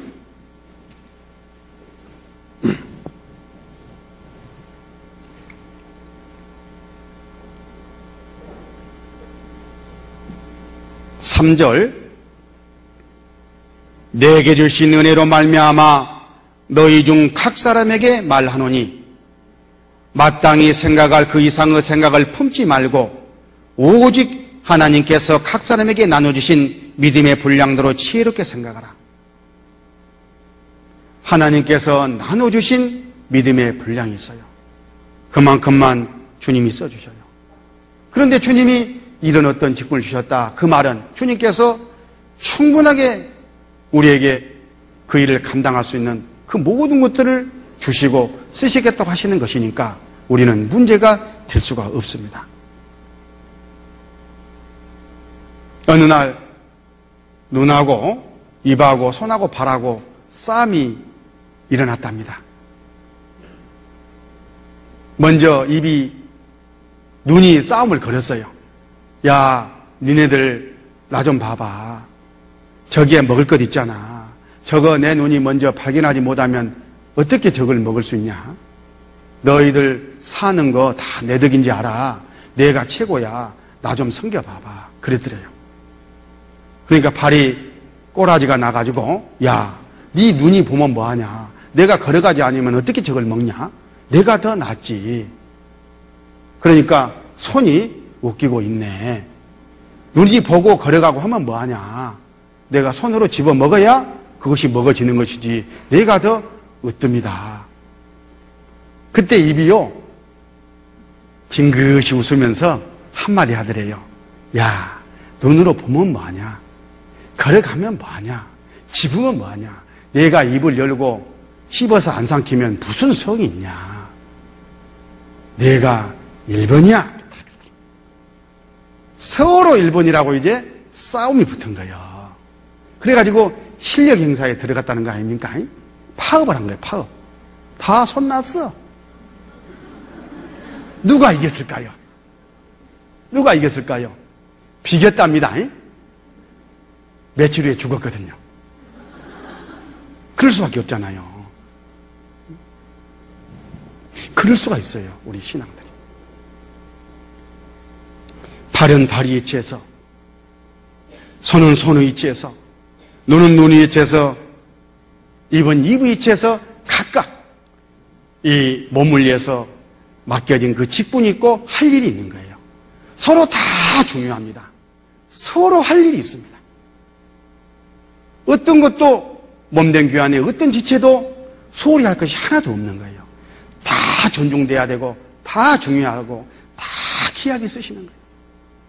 그래서 몸의 일이 이루어지고 몸이 성장하는 것처럼 주님 몸된 교회도 성장해 가는 겁니다.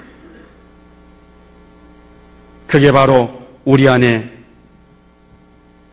직분이고 그 직분에 대한 순종인 겁니다. 교회가 이렇게 수가 많고 성장하다 보면 나 하나쯤이야 이런 생각도 올라오죠. 오늘 나 하나쯤 안 간다고 해서 안 되겠어?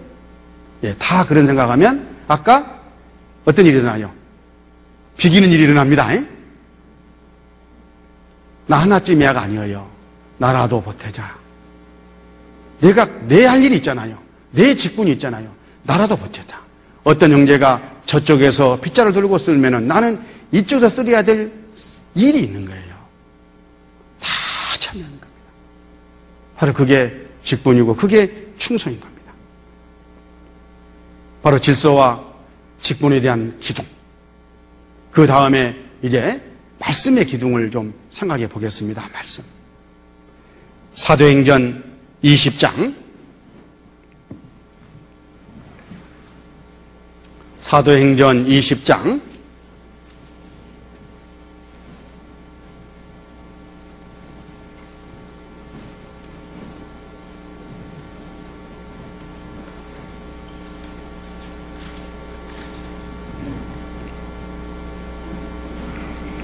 32절 함께 읽으실까요?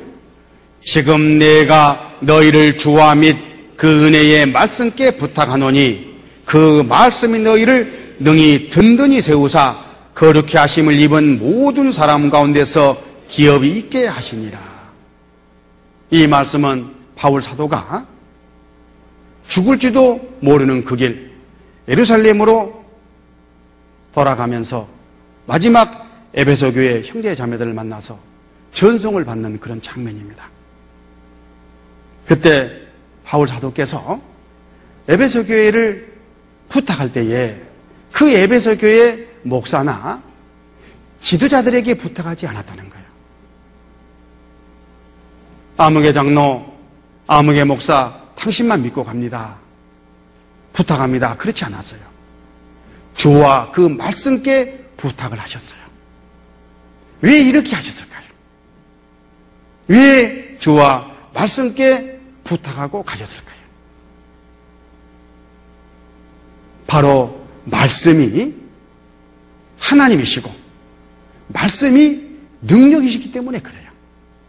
요한복음 1장 1절 요한복음 1장 1절 태초에 말씀이 계시니라.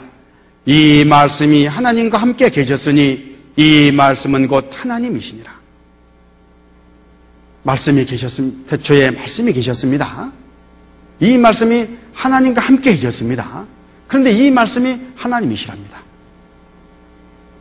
물론 삼위일체 하나님을 이해해야 이 의미를 깨닫게 됩니다만은 우리는 다 그걸 알고 있습니다. 말씀이 곧 하나님이시잖아요. 이 말씀. 하나님은 인격자이시고 인격으로 계셔요. 그 하나님의 인격이 말씀으로 오신 분이 성경 말씀이에요. 좀 어려워요? 하나님이 말씀에 대해서 이 세상에 오신 분이 성경 말씀이다. 그 하나님의 인격이 사람 몸으로 오신 분이 예수님이셔요. 그래서 말씀이 곧 하나님이고 하나님이 곧 말씀이셔요. 하나님의 말씀이 예수님을 온전히 그래서 증거했어요. 똑같지 않습니까? 예수님이 곧 하나님 말씀만 하나님의 뜻대로만 모든 생애를 사셨어요. 모양만 다를 뿐이지 하나님의 말씀이 그렇게 우리 가운데 우리 앞에 나타나신 거예요. 성경 말씀은 하나님이셔요. 그 안에 인격이 부여되면 완전한 하나님이신 거예요. 내가 말씀을 받을 때 그렇게 받아야 된다, 그런 뜻입니다. 히브리서 1장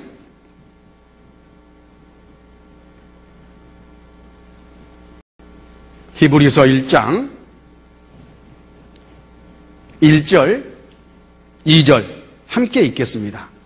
옛적의 선지자들로 여러 부분과 여러 모양으로 우리 조상들에게 말씀하신 하나님이 이 모든 날 마지막에 아들로 우리에게 말씀하셨으니 이 아들을 만유의 후사로 세우시고 또 저로 말미암아 모든 세계를 지으셨느니라.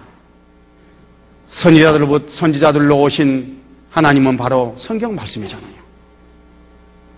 또 몸으로 오신 하나님은 바로 예수님이잖아요. 그래서 이 말씀을 들을 때에, 성경 말씀을 대할 때에 우리는 어떤 태도를 취해야 되느냐? 바로 하나님을 면전에서 대하듯이 이렇게 대해야 돼요. 성경 말씀은 단순한 문자 기록이 아니에요. 단순한 이야기가 아니고 하나님이 각 사람 나에게, 우리에게 하시는 하나님의 말씀이고 하나님의 인격이 되시는 거예요. 하나님이 인격을 가졌다 하는 뜻은 이런 의미죠. 지금 제가 이렇게 보면서 설교하잖아요. 보기도 하고 느끼기도 하고 감상하기도 하고 또 판단하기도 하고 그렇잖아요. 그런 것처럼 하나님도 똑같이 보고 느끼고 판단하시고 생각하신다, 그런 뜻이에요. 우리 눈에만 보이지 않지. 방법만 달리하실 뿐이지 똑같은 거예요. 인격을 가졌다는 뜻은 그런 뜻이잖아요. 그런 하나님 앞에 우리가 취한 태도는 다 드러납니다. 다 하나님 보십니다, 지금. 헛생각하고 있구만. 그러려면 먹고 오지. 졸고 있구만. 10분 늦게 왔구만. 이거 다 아셔요. 다 그렇게 느끼고 판단하고 생각하시는 분이다, 그런 뜻이에요. 그런 하나님이 이 말씀을 우리를 훈계하시고 교훈하십니다. 그럴 때 우리가 어떤 태도를 취해야 되겠습니까?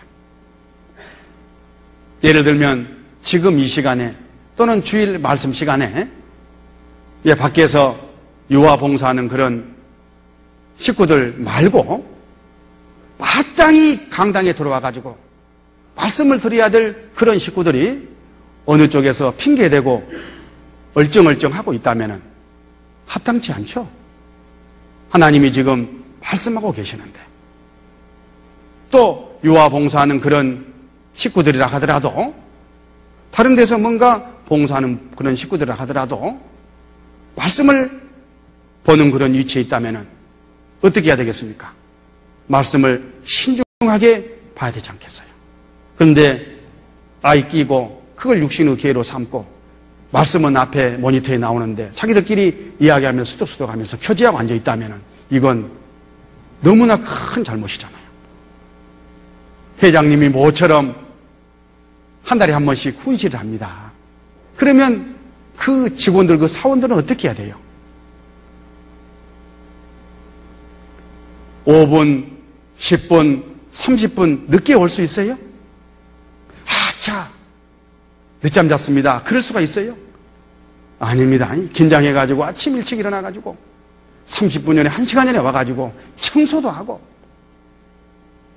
그리고 묻는 말에 답변하기 위해서 또 암송도 하고 뭐 준비도 하고 뭔가 몸가짐을 달리 할 거예요. 그 회장님 만날 준비를 할 거 아니겠어요? 그런데 그 직원이 끄뻑끄뻑 그 앞에서 졸고 있어. 헛생각하고 있어. 그저 다른 낙선하고 있어. 그리고 일어서 가지고 왔다 갔다 이동을 해. 좀 먼저 나가. 기껏 말해가지고 훈시해놨는데 다음에 물어보니까 다 까먹어 버렸어. 그 뭐요? 이 직원은 어떻게 되겠어요? 그런 일은 실제 안 일어납니다. 그룹의 회장님이 오셔서 훈시하시는데 그런 일은 절대 안 일어나요. 일어날 수도 없습니다. 그만큼 준비하고 긴장하고 그래요. 그런데 하나님은, 우리 주님은 회장님보다 훨씬 더 높으신 분이에요. 천지 우주 만물을 창조하신 분이에요. 나를 구원하신 분이에요. 나를 지배하시고 다스리시고 항상 함께 하시는 그분이셔요.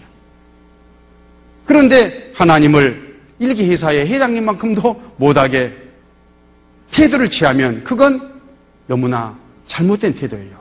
말씀 앞에 우리는 올바른 태도를 취해야 되는 겁니다. 데살로니가 전서 2장, 데살로니가 전서 2장 13절,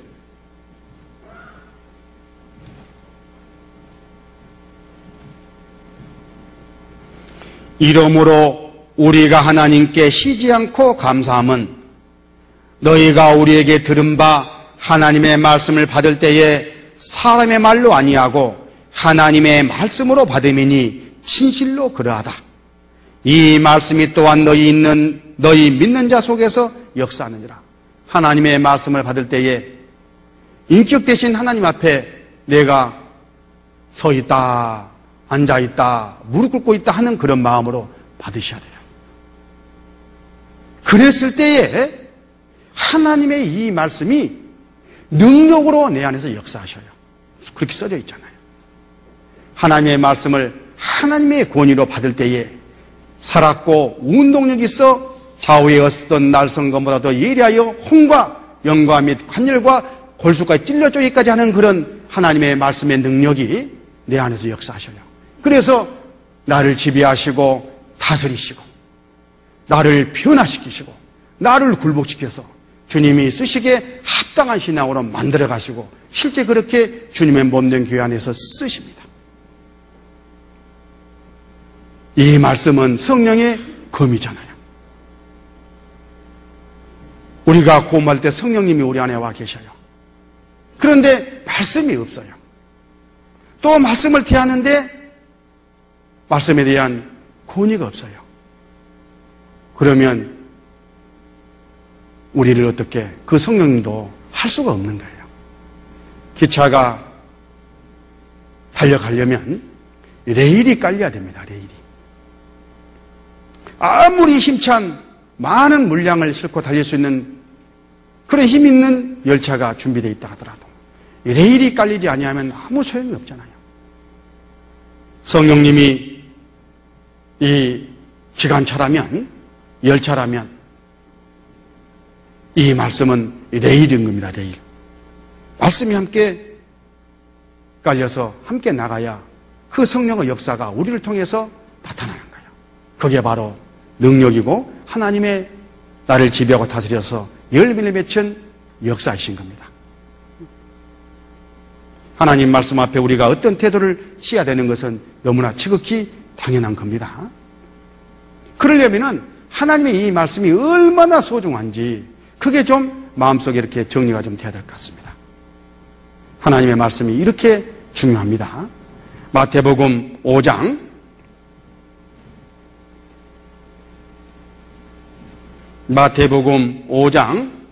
18절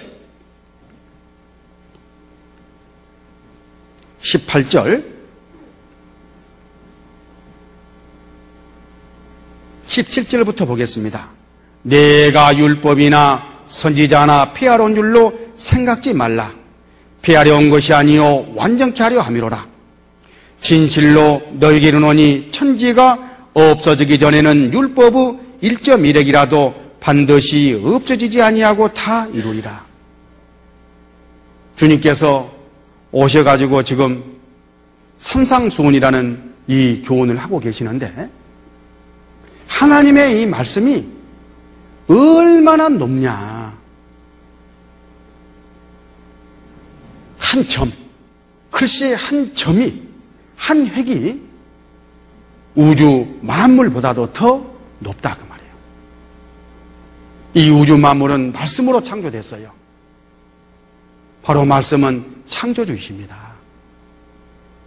당연히 우주 만물보다 더 높은 위치에 있을 수밖에 없잖아요.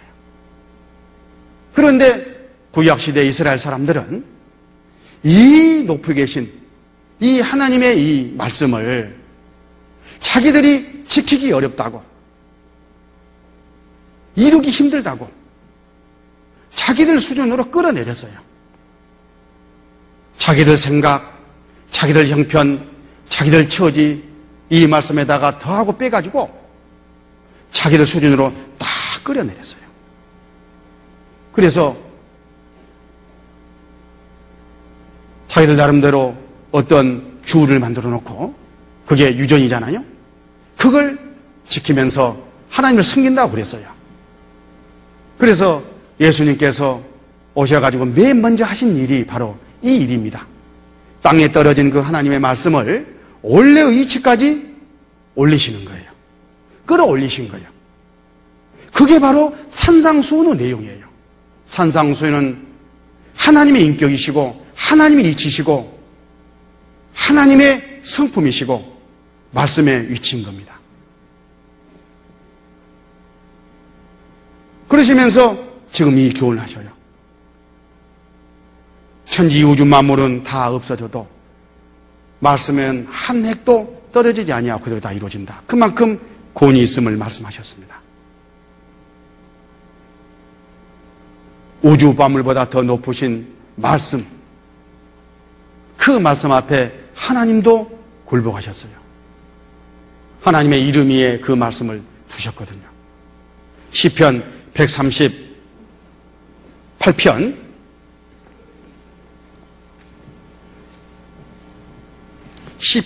138편 2절 같이 읽습니다. 내가 주의 성전을 향하여 경배하며 주의 인자하심과 성실하심을 인하여 주의 이름에 감사하오리니 이는 주께서 주의 말씀을 주의 모든 이름 위에 높게 하셨습니다. 이 성경을 보다 보면 하나님의 성품에 대해서 하나님을 설명하는 많은 이름들이 나오죠.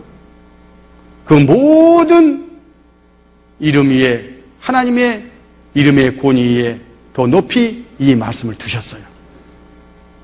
그러니까 하나님도 이 말씀 앞에 굴복하셨다 그런 뜻이에요. 그 증거가 뭐냐? 십자가입니다. 십자가. 하나님께서 죄의 삭은 사망이요 하신 말씀을 하셨잖아요.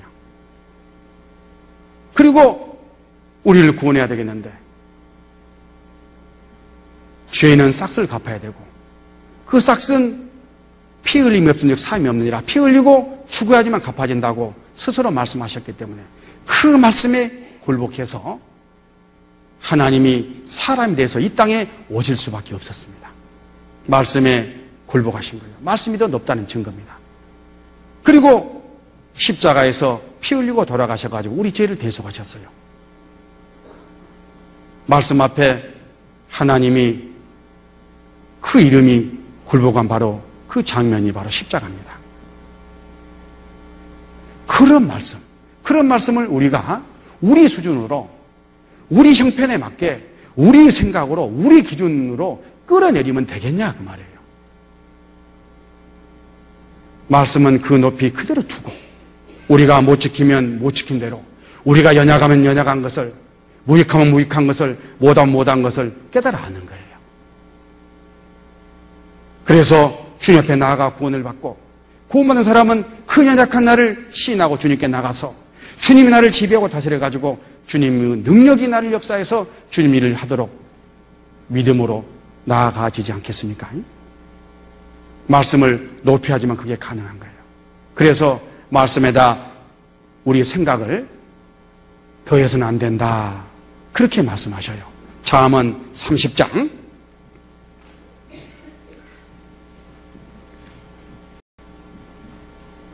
2절, 잠언 30장 5절, 6절 하나님의 말씀은 다 순전하며 하나님은 그를 의지하는 자의 방패시니라. 너는 그 말씀에 더하지 말라. 그가 너를 책망하시겠고 너는 거짓말한 자가 될까 두려워하노라. 말씀에다가 내 생각, 내 기준, 내 형편, 내 처지를 더해가지고 그 말씀을 굳게 적용해가지고 전하고 그렇게 나아가면은 큰일 나는 겁니다. 자칫 잘못하면 우리가 잡상이 될 수가 있어요. 이것도 팔고 이것도 팔고 진짜도 팔고 가짜도 파는 잡상이 되어볼 수 있어요. 우리 신앙이. 그 경계의 말씀이 고린도후서 2장 말씀입니다. 고린도후서 2장 17절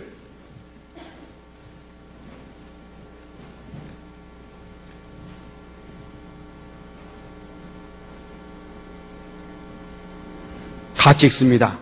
우리는 수다한 사람과 같이 하나님의 말씀을 혼잡하게 하지 아니하고 그 순전함으로 하나님께 받은 것 같이 하나님 앞에서와 그리스도 안에서 말하노라. 바울 사도가 또 함께 동행하는 전도자를 이렇게 했다. 그렇게 지금 말씀하시는데 이것은 우리 모든 구원받은 그리스도인들 몸된 교회 안에서 지켜야 될 철저한 원칙입니다. 하나님의 말씀을 혼잡하게 하지 아니하고 그랬죠. 혼잡한다 그 말은 썩는다 썩는다. 잡상인처럼 진짜에다가 가짜를 섞어요. 주님 것에다가 마귀적인 것을 섞어요. 하나님 것에다가 세상적인 것, 육신적인 것, 마귀적인 것 섞어요. 내 형편, 내 처지, 내 기준 어떻게 말씀대로만 살 수 있냐 이러면서 섞어요. 하나님은 말씀대로 얼마든지 살지 못한다고도 말씀하셨어요. 그걸 시인하고 인정하고 하나님께 나가야지. 끌어내려가지고 섞어가지고 그 위에 닭이가 서면 그건 위선입니다. 가장 하나님이 싫어하셔요. 토해내셔요. 굳건한 하나님의 말씀 앞에 우리가 연약하고 부족함을 다 거울처럼 비춰볼 수 있어야 됩니다. 그리고 그 말씀이 나를 지배하고 다스려가지고 실제 그 말씀대로 내가 사라지도록 사모하고 믿음으로 주님께 맡겨드려야 되는 거예요. 그게 바로 신앙입니다. 특히 몸된 교회 안에 이렇게 하나님의 뜻을 분별해가지고 또 이 받들 그런 교제 위치에 있는 분들 계시잖아요. 구역으로 말하면 구역장님들, 또 조장님들, 부서 책임자들. 하나님의 뜻이 이렇습니다. 교회의 뜻이 이렇습니다. 이렇게 하기로 했습니다. 라고 전해가지고 그 일을 함께 연합해가지고 이루어야 될 앞장선 그런 신앙의 식구들은 이 부분을 명심하셔야 돼요. 자칫 구역장님이 자기 형편에 이 일 수행하기 힘드니까 적당히 그냥 광고도 제대로 안 해버리고 알아서 하십시오 이렇게 해버리고 좀 하나큼만 딱 이렇게 정해가지고 하고 그러면 안 된다 그 말이에요. 내가 하고 못하고를 떠나서 주님의 뜻은 이렇습니다. 교회의 방침은 이렇습니다. 이렇게 하기로 지시가 났습니다. 주님의 뜻입니다. 정확하게 전하고 그리고 순종하도록 행하도록 권면하고 혹 자기가 그 안에서 앞서 본을 보여야 되지만 못하더라도 그건 주님과 자기의 문제고 자기의 신앙의 문제고 식구들은 그렇게 나가야 되는 거예요. 그렇지 않으면 나만 문제가 되는 게 아니라 자기를 바라보고 있는 구역, 조, 그 회, 몽땅 다 함께 잘못될 수 있기 때문에 그래요. 다 상을 함께 잃어버릴 수 있기 때문에 그렇습니다. 그래서 더 많이 맡은 자가 더 조심해야 돼요. 책망도 더 크다 말씀이 바로 그런 의미입니다. 바로 말씀 앞에 우리가 어떤 태도를 취하냐에 따라서 그런 신앙이 만들어질 수도 있고 아니면 타협된 신앙이 나올 수도 있는 겁니다. 그리고 마지막 네 번째 기둥 뭐이죠? 열매. 열매. 성장이라는 열매. 그 열매가 맺혀야 되지 않겠습니까? 이사야 55장. 이사야 55장 10절.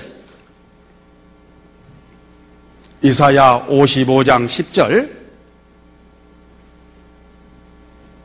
비와 눈이 하늘에서 싹이 나게 하며 비와 눈이 하늘에서 내려서는 다시 그리로 가지 않고 토시를 적시어서 싹이 나게 하며 열매가 맺게 하여 파종하는 자에게 종자를 주며 먹는 자에게 양식을 춤과 같이 내 입에서 나가는 말도 헛되이 내게로 돌아오지 아니하고 나의 뜻을 이루며 나의 명하여 보낸 일에 형통하리라. 하나님의 말씀이 우리 안에서 역사하시면 틀림없이 이루는 바로 그 열매가 있어요. 내적으로는 내가 굴복하고 부서지고 깨져가지고 주님의 성품을 닮은 주님 중심의 신앙으로 무럭무럭 성장해 가고, 외적으로는 나를 통해서, 우리를 통해서, 교회를 통해서 더 많은 이루어져 있는 영혼들이 주님께 돌아와 영광을 돌리는 그런 일을 주님이, 하나님이, 말씀이 우리 안에서 하신다, 그런 뜻이에요. 얼마나 힘이 되고 격동이 되는 이런 약속입니까? 주님은 포도나무 비유를 통해서 주님이 우리를 통해서 그 열매를 맺어주시겠다고 말씀하셨습니다. 요한복음 15장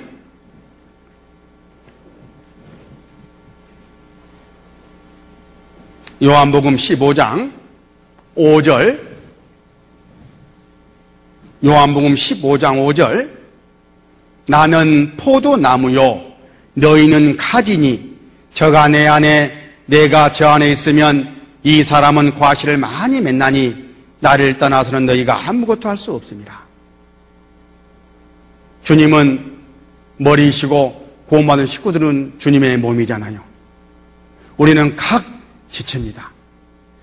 포도나무이신 주님, 거기에 붙어있는 우리 가지들. 왜 포도나무가 있고 왜 가지가 존재합니까? 열매가 맺히기 위해서잖아요. 포도나무는 열매를 맺히기 위해서 포도나무와 가지는 있는 거예요. 몸된 교회가 있는데, 신앙생활을 있는데, 기쁨이 있고 즐거움이 있고 봉사가 있고 드림은 있는데 열매가 없다, 그러면 이상하잖아요. 주님은 열매 없는 나무를 싫어하셔요. 열매 없는 무화과를 주님은 저주하셨습니다. 뭔가 잘못돼서 그런 거 아니겠습니까? 몸된 교회는 꼭 열매로 주님께서 맺혀주시고 열매로 말씀을 하시는 겁니다. 그리고 그로 말미암아 주님께 영광이 돌려져요. 8절 같이 읽습니다. 너희가 과실을 많이 맺으면 내 아버지께서 영광을 받으실 것이요 너희가 내 제자가 되리라. 과실을 많이 맺었을 때 아버지께서 영광을 받으셔요. 그러려면은 7절이 이루어져야 되겠죠. 7절도 같이 읽습니다. 너희가 내 안에 거하고 내 말이 너희 안에 거하면 무엇이든지 원하는 대로 구하라. 그리하면 이루리라. 이 말씀의 구체적인 설명은 이제 내일 개인 신앙을 돌아보면서 공부하도록 하겠습니다. 자, 마귀는 이런 이미 만들어져 있는 주님의 능력이 부어져 있는 이런 몸된 교회를, 하나된 교회를 공격합니다. 이 마귀, 이 공격을 우리는 마귀해야 될 사명이 있고, 우리 안에 어떤 사람들이 주님 몸된 교회의 무리를 떠나서 마귀 밥이 돼서도 절대 안 될 겁니다. 우리는 한 하나님, 한 주님, 한 성령 안에서, 한 말씀 안에서 한 피 받고 한 몸을 이루고 한 무리가 돼서 한 방향으로 나아가는 그런 주님의 몸입니다. 거기에서 이탈돼서는 전혀 안 되겠죠. 그리고 이 굴복된 이 신앙 가운데서 우리는 승리해야 됩니다. 동물왕국에 보니까요, 전에 보셨을 겁니다만은 이런 좋은 교훈이 있습니다. 같이 보시죠. 캐나다 북부의 우드 버팔로 국립공원입니다. 수백 마리의 근육질들이 이곳에 모여 삽니다. 하지만 이곳엔 이들을 노리는 동물이 삽니다. 늑대들이죠. 1대1로 맞붙으면 늑대는 절대 이길 수가 없습니다. 하지만 늑대들은 혼자서 사냥을 하는 게 아닙니다. 무리가 힘을 합쳐 사냥을 하면 거대한 동물과 맞설 수 있습니다. 하지만 들소 역시 수적인 우세를 무기로 내세웁니다. 우리야 사업상 이유가 있지만 들소들은 왜 때로 다닐까? 엄마, 우린 왜 다 같이 가는 거예요? 빠른 소는 빨리 가고 느린 소는 천천히 가지 않고. 같이 가야 느리고 약한 친구들도 보호할 수 있지. 혼자 잘났다고 빨리 가면 하나씩 늑대발이 되고 말 거야. 아하, 그렇구나. 그리고 항상 누군가가 망보는 일을 맡죠. 늑대들이 들소 무리의 뒤를 따릅니다. 이들은 무리가 협동해서 추적을 합니다. 계속 목표물을 찾으면서요.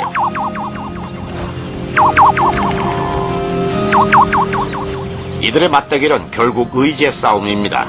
사냥꾼과 사냥감은 각자 세워둔 나름대로의 전략이 있습니다. 들소는 가만히 서 있어야 이길 수 있습니다. 반면 늑대들은 들소들이 꼬리를 휘두르며 달려야 유리하죠. 들소도 전문가입니다. 안 뛰는 게 아니라 못 뛰는 거지? 아무리 해봐라 누가 뛸 줄 알고. 그런다고 포기할 줄 알고? 늑대들은 인내심이 많습니다. 들소 무리를 포위한 채 며칠 동안이나 쫓고 쫓기는 게임을 계속합니다.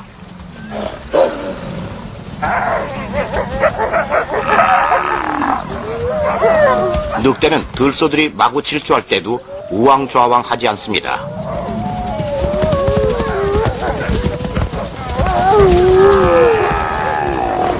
이들은 추적에 능숙합니다. 이 속도를 몇 시간 동안이나 유지할 수 있죠.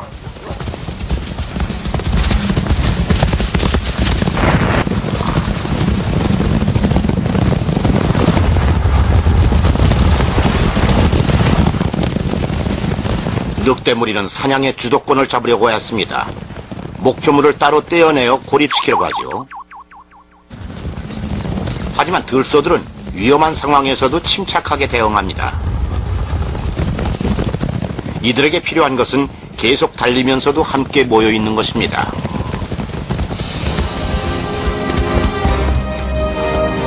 열 번 중 9번의 추적에서 들소들은 흩어지지 않은 채 달아납니다. 큰 몸집과 무리의 단결력 덕분에 들소는 이들 객과의 포식자들을 따돌릴 수 있었습니다. 비결은 뭐였습니까? 계속 달리면서도 함께 모여 있는 것. 주님께서 이 몸된 교회를 사랑의 떼로 하나로 묶어 놓으셨어요. 그리고 말씀은 우리를 계속 인도해 가세요. 그 안에 탁 붙어서 함께 달려가는 거예요. 그러면 마귀의 공격은 절로 주님으로 말미암아 주님의 역사로 말미암아 막아지는 겁니다.